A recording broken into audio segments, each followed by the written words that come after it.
জমির দলিল online registration ব্যবস্থায় হয়রানির কথা তুলে ধরলেন দুই আইনজীবী। জমির দলিল অনলাইন রেজিস্ট্রেশন ব্যবস্থায় মানুষ চরম হয়রানির সম্মুখীন হচ্ছেন।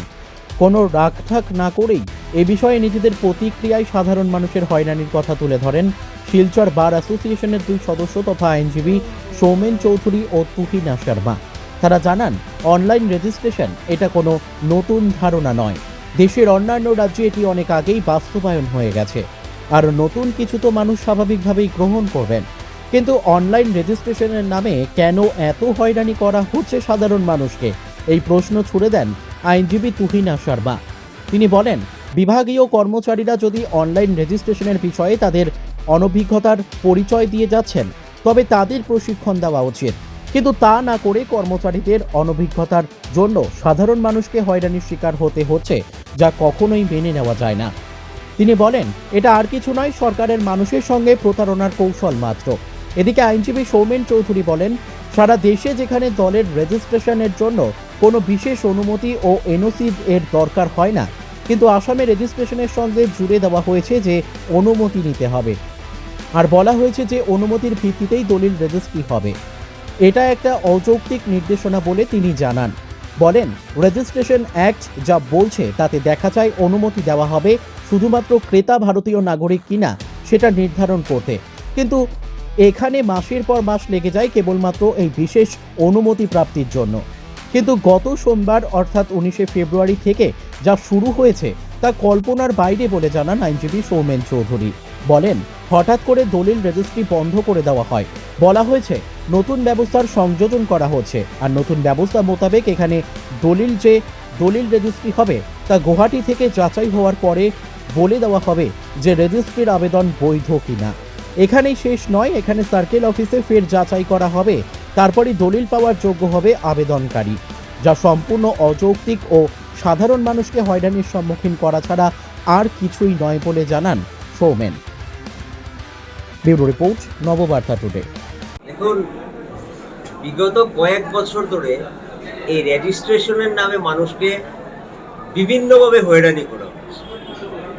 সারা ভারতবর্ষে যেখানে দলিল রেজিস্ট্রেশনের জন্য কোনো পারমিশন এনওসির দরকার হয় না, আসামে এটা জুড়ে দেওয়া হয়েছে যে পারমিশন নিতে হবে, তারপর পারমিশনের ভিত্তিতেই দলিল রেজিস্ট্রি হবে।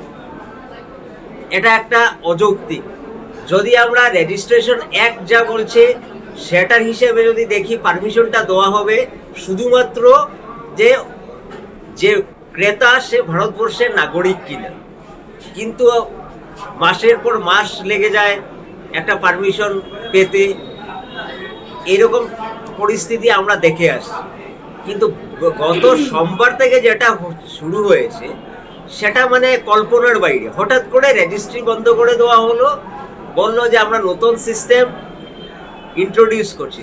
নতুন সিস্টেমটা কি হবে, যে আমাদের এখানে যে দলিলটা রেজিস্ট্রি হবে ওটা অনলাইনে যাবে গুয়াহাটি থেকে ভেরিফিকেশন করবে, তারপর জানাবে যে ওটা রেজিস্ট্রি হওয়ার যোগ্য কি না, তারপরেই দেবে। এখানে আবার সার্কেল অফিসে ভেরিফিকেশন করা হবে, তারপর আপনি আপনার দলিল পেতে পারেন। তার আগে আপনি সমস্ত টাকা পয়সা লেনদেন শেষ করে ওদেরকে দিয়ে দিতে হবে।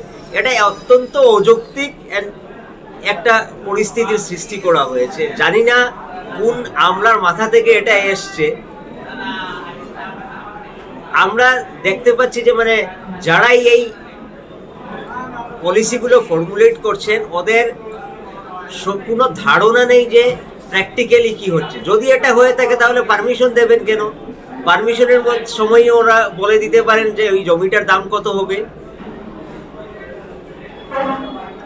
তাহলে পারমিশন উঠিয়ে দেওয়া হোক।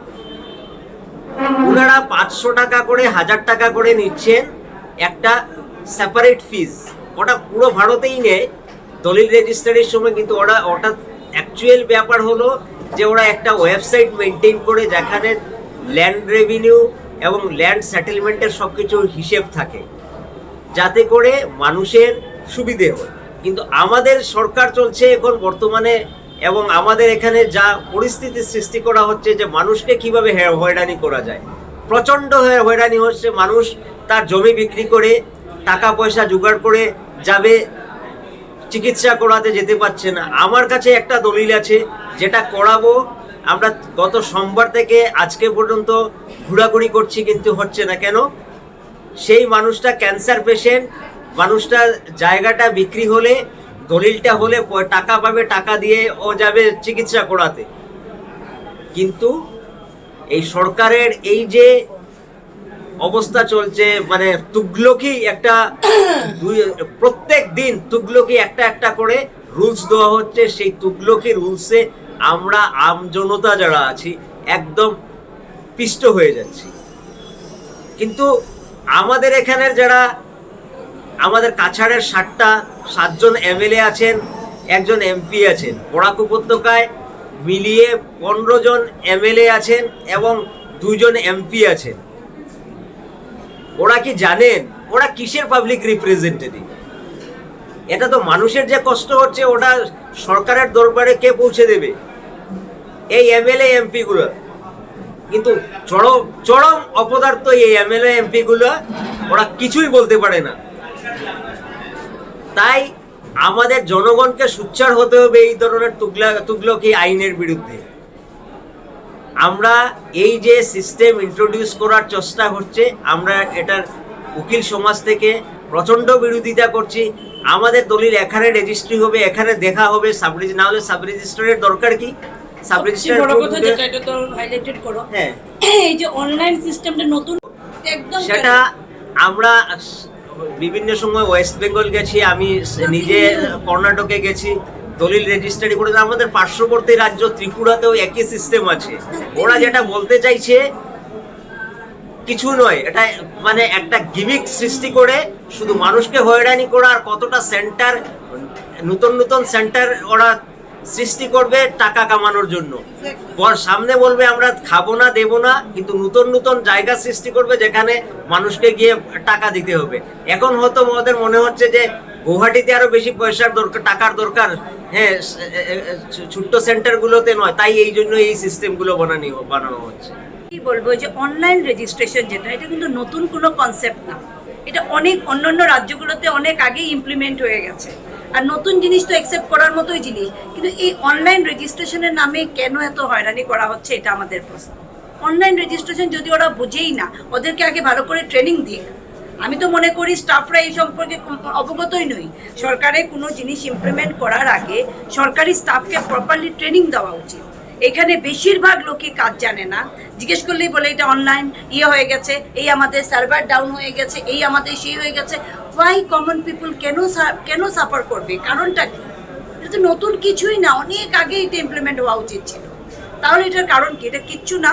এই আমার যে কলিগ যা বলেছেন, ঠিকই বলেছেন, এটা একটা জাস্ট একটা সৃষ্টি করা, গিমিক সৃষ্টি করা, যাতে কিছু এক্সট্রা আর্নিং এর পসিবিলিটি আছে, যেখানে এই জন্যই বোধহয় এগুলো করা হচ্ছে।